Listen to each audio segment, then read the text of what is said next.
Good morning to all of you. Myself Madhu Trivedi. Now we will discuss about modern history.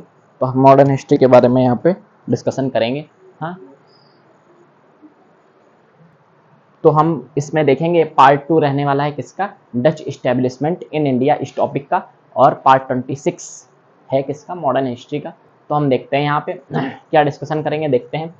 तो यहाँ पे हमने समझ लिया था, हमने ये देखा था, रिकैप थोड़ा सा करते हैं।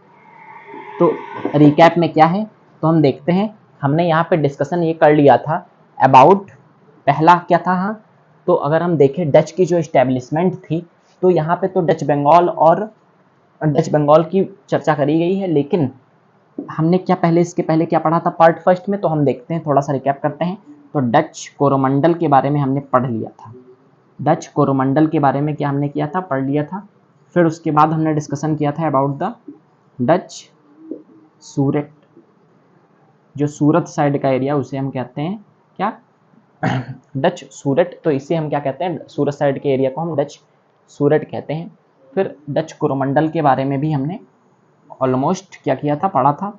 हाँ, तो डच कोरोमंडल के बारे में हमने पढ़ लिया, डच सूरत के बारे में हमने पढ़ लिया। अब हम पढ़ेंगे डच बंगाल के बारे में, जो कि सी पार्ट रहेगा। तो देखते हैं डच इस्टेब्लिशमेंट बंगाल में कैसे हुई। तो इसकी ड्यूरेशन क्या है, तो हम ड्यूरेशन अगर देखें तो 1610 से लेकर के 1798 तक की क्या है, ड्यूरेशन है यहाँ पे। डच कॉलोनी जब तक यहाँ पे रही, हाँ, तो यहाँ पे ट्रेड हुआ। तो डच इस्टेब्लिशमेंट यहाँ पे कब से कब तक है, तो 1610 से लेकर के बंगाल में 1793 तक की है। तो ये हमने देखा। फिर यहाँ पे भी इन्होंने क्या किया है, डायरेक्टर रखा है, डायरेक्टर ऑफ डच, जो कि क्या करेगा, डायरेक्ट करेगा। हाँ, डायरेक्ट मतलब ऑर्डर वगैरह देगा, किसके लिए, फॉर द ट्रेड पर्पस। तो ट्रेड के लिए यहाँ पे वो क्या करेगा, डायरेक्ट करेगा, हाँ, ऑर्डर देगा। फिर अगर हम समझे तो इन 1627 में यहाँ पे क्या होता है कि इस्टेब्लिश करते हैं कौन, डच फैक्ट्री। कहाँ पे, पिपली एरिया एक है, हाँ, वहाँ पे 1627 में क्या कर रहे हैं, वो फैक्ट्री इस्टेब्लिश कर रहे हैं यहाँ पे पिपली रीजन में। तो ये हमने देखा, पिपली रीजन में इन्होंने क्या किया, 1627 में, एक पिपली एक रीजन है, तो 1627 के करीब इन्होंने क्या किया, यहाँ पे क्या किया, इन्होंने फैक्ट्री इस्टेब्लिश करी पिपली रीजन में। फिर डच बंगाल में ऐसा क्या हुआ, तो 1635 में इन्होंने क्या किया, तो 1635 में इन्होंने क्या किया, establish factory in Bengal. Bengal में फैक्ट्री लगाई, कहाँ पे लगाई, एट चिंसुर्रा एक एरिया है, रीजन है। तो वहाँ पे इन्होंने क्या किया, बंगाल में अपनी फैक्ट्री लगाई। किसके लिए लगाई, तो हमेशा ये लोग ट्रेड ही पर्पस के लिए काम करते थे। यूरोपियन जो कंट्रीज हैं वो यहाँ पे मोस्टली, जो इनका मेन एम रहा वो यहाँ पे ट्रेड रहा, लेकिन ट्रेड करने के लिए उन्होंने कहीं कहीं पे रूल भी कर लिया, तो वो हम देखते हैं। तो अगर हम बात करें डच की, तो फिर यहाँ पे इन्होंने फॉर ट्रेड पर्पस ये यूज़ किया था, हाँ, चिंसुरा में फैक्ट्री लगा करके इस एरिया को, तो फॉर ट्रेड ऑफ ओपियम यानी भांग। फिर सॉल्ट तो हम जानते ही हैं सब, हाँ, नमक। फिर स्पाइसेस वगैरह। फिर मुस्लिन एक होती है, हाँ, मुस्लिन जो मुस्लिन है, हाँ, तो एक क्रॉप टाइप से होती है, हाँ, तो उसको क्या किया इन्होंने, ट्रेड पर्पस में यूज़ किया। तो हमने ये देखा, ये लोग मोस्टली ट्रेड पर्पस में ही यहाँ पे आए थे। अगर हम बात करें ओपियम भांग के बारे में, हाँ, वैसे नहीं बहुत करनी चाहिए लेकिन करते हैं, हाँ, तो इन्होंने क्या किया, इसको ट्रेड पर्पस के लिए यूज़ किया। अब ये आई कहाँ से, तो ये हम डिस्कशन करते हैं। तो यहाँ पे अगर हम बात करें ओपियम की यानी भांग की, तो ये ध्यान से देखिएगा, क्योंकि हो सकता है, हाँ, प्रीलिम्स में वैसे तो नहीं बहुत पूछा जाता, लेकिन हाँ आ सकता है, क्योंकि जो डच है, हाँ, तो डच के ट्रेड पर्पस में अगर हम देखें तो ओपियम का जिक्र कई बार हुआ है, क्योंकि जब हमने फीचर्स पढ़े थे डच के, तब भी ओपियम यानी भांग से रिलेटेड क्या था, हाँ, कुछ चीज़ें थी। तो ओपियम कहाँ से आई, कैसे हुआ, क्या हुआ, देखते हैं।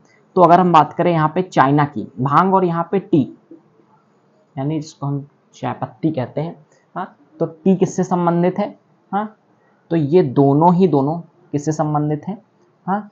तो अगर हम देखें तो यहाँ पे हो क्या रहा था, अगर हम यहाँ पे देखें हो क्या रहा था, तो ये, अब अगर हम बात करें यहाँ पे यूरोपियन कंट्रीज आई हुई थी, हाँ, तो यहाँ पे वो खुल करके ट्रेड तो कर नहीं सकते थे भांग का, उगा नहीं सकते थे बहुत ज़्यादा। हाँ, तो हो क्या रहा था, वो लोग बदले में चाइना से टी लाते थे, और बदले में, हाँ, क्योंकि सी के जरिए क्या करना चाहती थी यूरोपियन कंट्रीज, सी के जरिए, हाँ, ओशन के जरिए, हाँ, ओपियम का व्यापार यानी भांग का व्यापार करना चाहते थे। तो चुपके चाइना में इन्होंने इनलीगली ओशन के जरिए क्या किया, हाँ, कुछ डच ने नहीं, हाँ, थोड़ा बहुत डच का भी कंट्रीब्यूशन है और पोर्टुगीज, लेकिन अगर हम देखें तो मोस्टली डच ओपियम से जो है संबंधित रखते हैं। हाँ, क्यों? क्योंकि अगर हम देखें तो इनका जो मेन पर्पस है ट्रेड का, तो वो कहीं ना कहीं भांग को लेकर भी रहा। तो मैं यहाँ पे केवल इतना बता रहा हूँ कि भांग आई कहाँ से, ओपियम हमारे इंडिया में कैसे इंट्रोड्यूस हुई। जैसे टोबैको की अगर हम बात करें तो पोर्टुगीज की कंट्रीब्यूशन में आती है, तम्बाकू जिसको हम कहें, तो वो यहाँ पे पहली बार, जिसकी वजह से हजारों लोग मरते हैं, तो वो किसने इंट्रोड्यूस किया था, वो पुर्तगालियों ने यहाँ इंडिया में लेकर के आए थे। तो अगर हम इसकी बात करें, हाँ, तो इसका भी अपना एक इतिहास है, देखते हैं क्या है, देखते हैं। तो यहाँ पे ये चाइना में टी होती थी, तो वहाँ की, यहाँ इंडिया में इनलीगली उगा वगैरह करके, हाँ, यूरोपियन कंट्रीज क्या करती थी, इसको ले जा करके इनलीगली, हाँ, इनलीगली यूरोपियन कंट्रीज ने क्या किया, हाँ, यहाँ जो इंडिया में आई, जैसे कि ब्रिटिश आई, फ्रेंच आई, हाँ, फ्रांस आया, फिर, हाँ, अगर हम बात करें डच आया, तो इनलीगली कुछ यूरोपियन कंट्रीज ने क्या किया, इसको ले जा करके इंडिया से बेचा। कहाँ पे? चाइना में। कहाँ पे बेचा? चाइना में।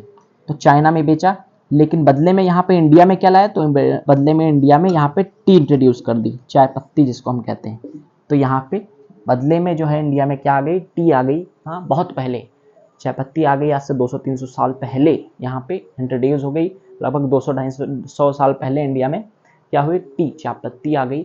और फिर तो जानते ही आप, हाँ, फिर ओपियम जो है, हाँ, वो यहाँ पे क्या हो रहा था, इलीगली ओशंस के जरिए चाइना में भेजी जाने लगी। तो ये भी एक ट्रेड बन गया, इस तरीके से ट्रेड होता था ओपियम का। हाँ, और ऑलमोस्ट यहाँ भी होता था थोड़ा बहुत। तो ये हो गया ओपियम के बारे में हमको जानना था थोड़ा बहुत। हाँ, तो ये 1635 में इन्होंने क्या किया, इस्टेब्लिश किया फैक्ट्री बंगाल में फॉर द ट्रेड पर्पस। कहाँ पे? चिंसुर्रा में। अगर हम बात करें इसका रीज़न है कौन सा, तो बंगाल साइड हम सभी जानते हैं। तो अगर हम बात करें इंडिया में, तो बंगाल इस साइड में है, बंगाल लगभग इस साइड में है। हाँ, तो इस रीजन में क्या हुआ, यहाँ पे इन्होंने अपना डायरेक्टर ऑफ डच रखा था। तो इस बंगाल साइड एरिया में इन्होंने अपना क्या किया, कॉलोनी स्टैब्लिश करने की कोशिश करी, अपना यहाँ पे ट्रेड बढ़ाया। तो बंगाल साइड एरिया में इन्होंने अपना क्या किया, ट्रेड बढ़ाया। तो ये हमने देख लिया। फिर उसके बाद हम डिस्कशन करने वाले हैं डच मालाबार के बारे में। मालाबार रीजन में डच जो थे, उन्होंने अपना फिर वहाँ पे कैसे ट्रेड किया, वो हम डिस्कशन करेंगे। वो थोड़ा सा टॉपिक हो सकता है, उसमें कई सारे टर्म्स हैं, तो वो हम देखेंगे। Now please take a screenshot. Thank you.